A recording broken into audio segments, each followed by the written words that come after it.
We're parents, teachers, and educators, and like you, we're passionate about restoring our culture for Christ. This is Veritas Vox, the voice of classical Christian education. Hello again, this is Marlin Detweiler with Veritas Vox, the voice of classical Christian education. We are here today with Damian Haarhoff, a math teacher for our online school, Veritas Scholars Academy. Before we jump in with Damian, though, let me just mention that we know that teaching every subject is a tall task for any homeschool parent. And thankfully at Veritas Scholars Academy, we have expert teachers, and you're about to hear from one of them. We know that no parent can be enthusiastic about every subject. And so this allows parents to consider getting some help there. That one subject that you wouldn't mind passing off probably popped in your head already as you listen here now. So be thinking about where we might be able to help you. And now let's talk to Damian about what he does here at Veritas Scholars Academy, or VSA. Damian, tell us about yourself. Your accent will quickly tell us a little bit about the fact that you might have spent some time in another country, so maybe that's a good starting point. All right, well, what's left of the accent after being in America, especially in Texas and especially in Cut and Shoot, which is a subdivision of Conroe in Houston. This is just redneck town. It's hard to compete with that. So the accent that's left originates from Cape Town, South Africa, where I was born. But then I moved up to Namibia. Namibia, that's just a country north of South Africa. And I pretty much grew up in Namibia. And then I came to the Great America in 1996, and I've been there ever since. Okay, wonderful. How many children do you have? I believe it's 8.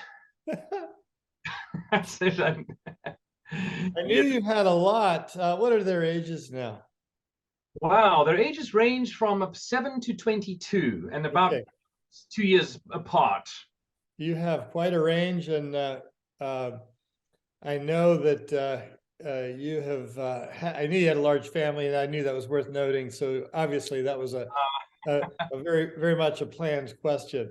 Now you've adopted a persona in some of the things that you have done.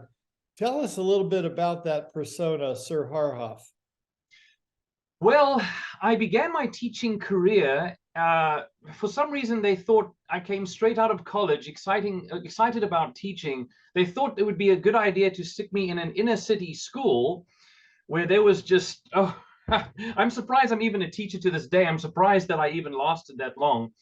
But being in public school for 15 years, one of the things I came to realize very, very quickly was that I couldn't reach these kids unless I had a relationship with them, unless they respected me, unless they knew that I cared about them, and otherwise learning would never, ever take place. So one day, and I always thought about how could I reach these kids? What could I do to win them over so that they could even begin to learn? And one day I just got the bright idea to take a meter stick and put it on my side like it was a sword, and then march down the middle of the classroom when they're all sitting there on the first day of school. And then I just leapt up on the desk, just jumped up on the desk, and I said, I am Sir Haarhoff, the brave and noble teacher of mathematics. And I was flinging this meter stick around, and I said, and I slay dragons of ignorance and apathy, and I rescue damsels of potential and promise. And then I jumped down and I looked at all of them and I said, and I believe that my students can and must scale the high walls of obstacle around this castle and conquer the enemy. The drawbridge will not be let down. There is no other way. And I had them from that day, and that became a tradition every single year to do that. Yeah. Well, yes. For those that are watching, if you have not seen Damian's teacher interview on our website at veritaspress.com, you have got to watch it, because he carries out that character, that persona, in wonderful ways. And I can see how it does capture students of a broad range of ages. And now I know how it came about. I never heard that story before. Tell me something, though. The insight that you saw in doing that is an insight of a great teacher. What do you I've often said, we can have the best curriculum, we can have the best teaching methodology or pedagogy, classical Christian education, but it still remains the case that the most important part of education is teachers.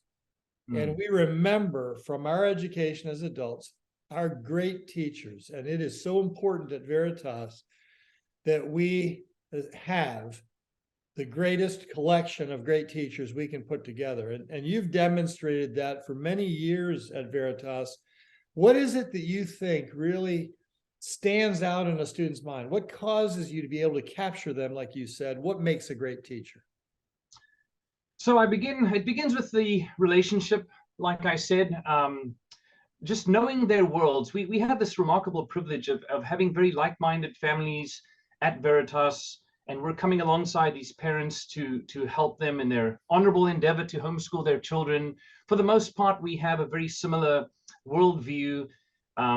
So the first thing for me is just relating to the students on a personal level, knowing about their world and having a very similar world and making connections with that. Humor and obviously the dad jokes, those kinds of things.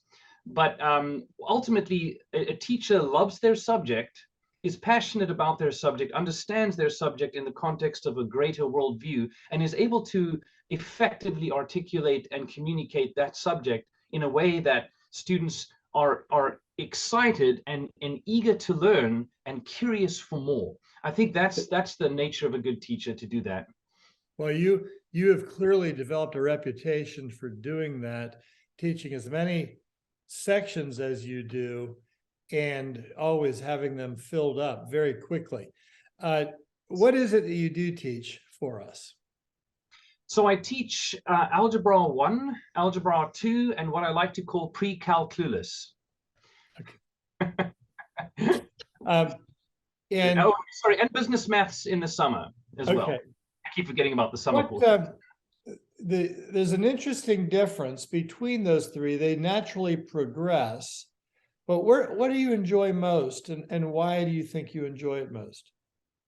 I think I enjoy the pre-calculus because, I present to my student that mathematics is a sort of, it's a journey. You're on this road trip and you're headed somewhere, and every subject is taking you further and further. But things like calculus, for me, that's the Six Flags of mathematics. And pre-calculus is you're at the gates. I mean, you can see the rides, you can hear the screaming, there's this anticipation. And so you're almost right there. And I tell students, don't turn back now. Just keep on going. There it is. Take calculus. It's the best thing you'll ever do. It's enjoyable. It's fun. It's what revolutionized the world in the 17th century. Just turn things upside down. So probably pre-calculus would be my favorite. Yeah, that's great. I love that. As you know, there are a lot of people that fear math and that hate math. I am one of those people that loves math and sees great value in it. Yes. How do you address those people, the students, maybe parents also, that first of all don't like math? Yes, well, that's a common problem, and you can see that a resulting question that comes out of that oftentimes is, why do I need to know this, or when am I ever going to use this? Students are desperately trying to make this connection with, I don't see people factoring trinomials in my normal daily life. Why are we doing this? So I set out early on to address that question head on. I wrote I think a 6-page article addressing the question, why do we need to know this? Why do I need to learn this? And essentially it broken down into a few parts. First of all, it's when you begin to see how mathematics demonstrates the glory of God, how his attributes are in there, how his fingerprints are all over it, how he is the author of it.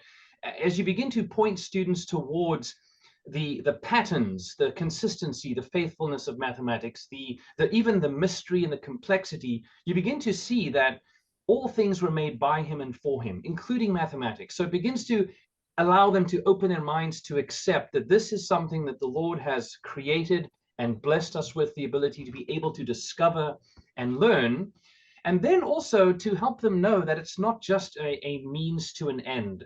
That many people think of school as, these are just some stepping stones that I need just to get to college so that I can get a job.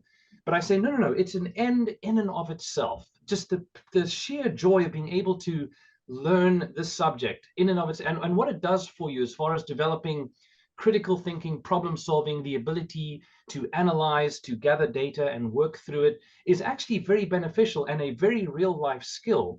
And I try to remind them of how useful just that part of mathematics is in teaching them how to just be rational, thinking, intelligent human beings. So yeah, that's very good. You touched on my next question a bit, but I want to get you to unpack it a bit more. Many people believe that if there is a subject that doesn't get taught differently in a Christian setting than a secular setting, it's math. But math is also something that must be taught Christianly. Tell us more about what that means. What does it mean for math to be taught Christianly? Christianly. Well, having taught math unchristianly, which sounds strange, for 15 years in public school, that's what began to fuel my desire for an exodus out of public school. Was every day that I taught, at the end of the day, I said, you know, I have not been able to ascribe glory to the creator of this amazing subject. I just haven't been able to do that. Every day this was a dilemma, and so I sought an exodus so I could come out and find a Christian avenue where I could ascribe glory to the creator that he deserves for this subject. And so that's how I actually ended up at Veritas. But because all things were made by him and for him, like I said, these built-in characteristics of mathematics testify to him, to the Lord, and enable us to know him in many ways as we study that subject. And I think it's just it's a disservice. It's like if you had a wonderful book, an amazing book with exciting plots and stories, and you were telling somebody about it, and they said, wow, this is great, I need to read more about this. Who's the author? And you went, I'm sorry, I can't tell you that. Oh, that's great. It dies right there. So, you know. Yeah. Oh, what a wonderful way to make the point. That is really good. What caused you to be captured by math? Why did you want to teach math? Well, let's see. From a very young age, I enjoyed mathematics. I grew up as a non-Christian, in a non-Christian household, so I didn't have that aspect of mathematics as far as how it testified to its creator. But for some reason, God put it in me, even as an unbeliever, to enjoy mathematics. And it was when I was helping my sister. She just really struggled with mathematics, and she would come to me, and I found, wait, I can actually explain this in a way that she understands. And I never really thought that's going to mean I'm going to become a teacher for the rest of my life, but I could tell that I made sense to her, and that she was just greatly benefited from sitting with me for long periods of time and doing mathematics together. So that was the very beginnings. Those were the seeds planted at a very early age for the prospect of possibly teaching. Yeah. Oh, that's great. Now, back to your students. Obviously, we've talked about students who come to class, they're either apathetic about math or they struggle, and sometimes those two attributes are related. Give us some examples of students who, through your class and teaching, you've been able to develop their skills and maybe even a love for math. Well, I get a lot of emails from excited parents. Yes, you do. Yeah, it's such a great blessing to know.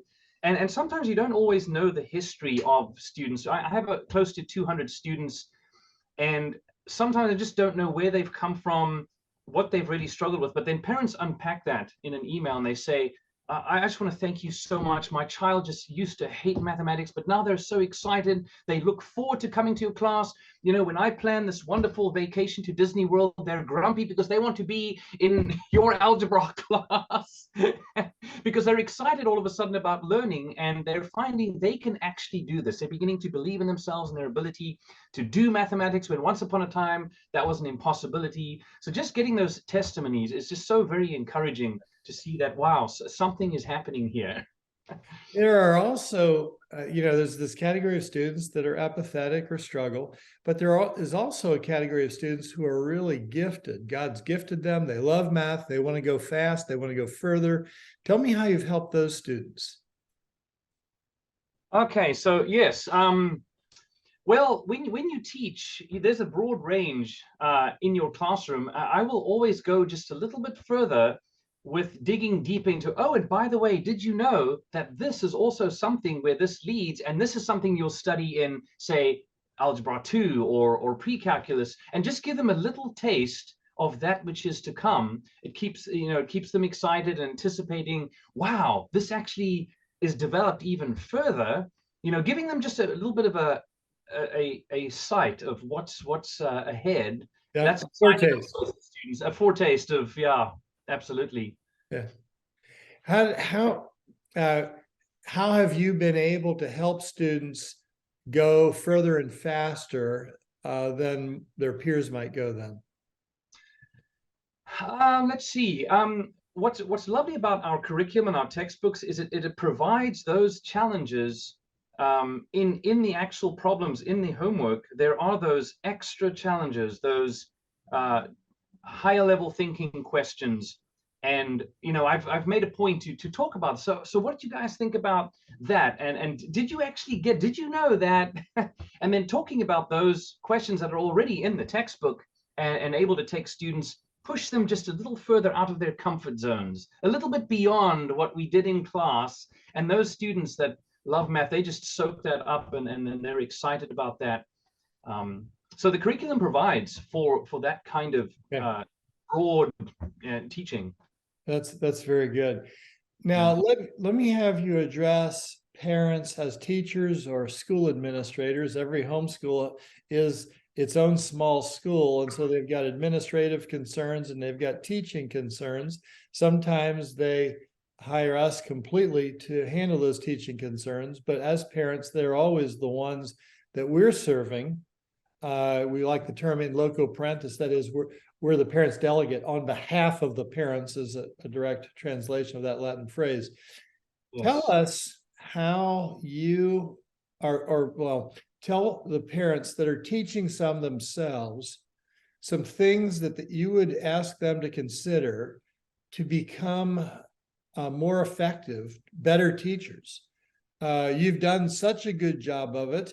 And I understand that I'm putting you on the spot here because sometimes people that are really expert in what they do don't quite know how they do that. I'm hoping that you have some tips for us, though.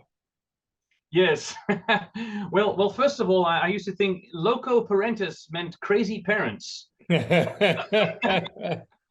I came to know that's not quite the case. First of all, the encouragement to parents is it's not the easiest thing to homeschool one's children, because we are a homeschool family. I've watched my wife homeschool 8 children, none of which are gifted in mathematics at all, which is the irony of it. Somehow my genes must have, I don't know what happened, but they all really struggle with mathematics. I haven't found one yet. But it's easy to put them on a yellow bus and send them off and let somebody else do the job for you. It's not the easiest thing, but it's a commendable and honorable thing to teach them, because I don't separate education and discipleship. I think it's one and the same thing. Good point. Yeah, people do that. There's they separate the Sunday school stuff, and then they separate, and then that's separate from geography and history and English. But it is all one package, and it's bringing our children into fullness of maturity in Christ, not only spiritually but also intellectually. So to parents, the encouragement is you've got to see the big picture. Remember that this is a discipleship of your children, a stewardship of your children, and God gives you the ability and the grace. Ultimately, for all of us, we're weak in and of ourselves, and it requires God's grace and help for us to be able to be patient. One of the big gifts that teachers need to have is patience and long-suffering, being able to endure for a long period of time children who are frustrated or angry or upset or who give up easily. So that takes the Lord's grace to be able to patiently work with them and continue to encourage and help them see the big picture. Why are we doing this ultimately? Yeah,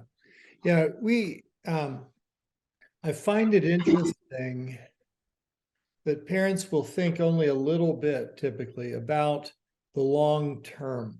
Here they have a 4-year-old, and what they're really interested in is where they're going to go experience kindergarten, their first formal educational experience. But they haven't really thought through a whole and complete pattern that takes them completely through. I've raised 4 boys. I now have 4 daughter-in-laws and currently 6 grandchildren. Oh, okay. And I know that my experience with really direct involvement in my children is 18 years, and that's it. I still have a wonderful relationship with each of them, but it's not what it was when they lived at home under my tutelage, under my oversight, under my direct parenting. And that's a very short period of time. When they're 2 years old and you're changing diapers and getting up during the night, maybe with a 1-year-old even, or younger, it seems like 18 years is forever, but it goes by in a blink. And we really need to be thinking with a comprehensive plan, a plan that thinks in terms of discipleship being what education is about. Deuteronomy 6, I think, makes that very clear. How have you, well, this will be here, let me see, this is a question you may not have seen coming. And it's one that's off my list of questions. Can you relate discipleship to mathematics? Relating discipleship to mathematics. Well, let's see. The fall, I believe, affected us on every level. Absolutely. Physically, it affected us spiritually, it affected us intellectually, mentally. So, to me, Jesus is the perfect human. He's God of gods, very God of gods. And I believe that Jesus loves every subject and is good at every subject because he knows and created everything. And so to become like him as we grow and to bear his image, I think that involves intellectual. It involves mentally being able to be a rational thinking human being who's able to articulate truth. This is the trivium. This is the dialectic and the all of that we teach in classical education. So to me, that is discipleship. Is growing spiritually and growing intellectually and growing mentally, being able to use one's mind to love God with all of our heart, soul, mind, and strength as well. So to me, that's just right there in loving the Lord with our mind as well. That's discipleship. Yeah, that's wonderful. Well, in closing, you mentioned that the mailing address that you live at is Cut and Shoot, Texas. Indeed. How in the world did that name come about? Any idea? Yes, there's actually an interesting history that you can find online. There was apparently a town dispute about something, and somebody threatened that they were going to cut through the bushes and they were going to shoot. And well, that's the name. It's just name known. So yeah, that's a brief history of that. So only in Texas. Well, that's great. Absolutely, but right. I would be remiss if I didn't take the opportunity to express my extreme gratitude for what you do for so many of the Veritas Scholars Academy students. Thank you so much, Damian, for what you do. It's obvious that you love doing it, but we are really the beneficiaries of, as are hundreds of students each year, and probably now thousands over your teaching career here so far, and probably thousands more in the future. So thank you. Yes, it's a joy and a privilege, a remarkable privilege to be able to do that. So I'm grateful for the Lord giving me that type of stewardship and calling. Well, so. we are grateful that you're doing it with us. Folks, you have been with us with Damian Haarhoff. This is Veritas Vox, the voice of classical Christian education. Thank you for joining us once again.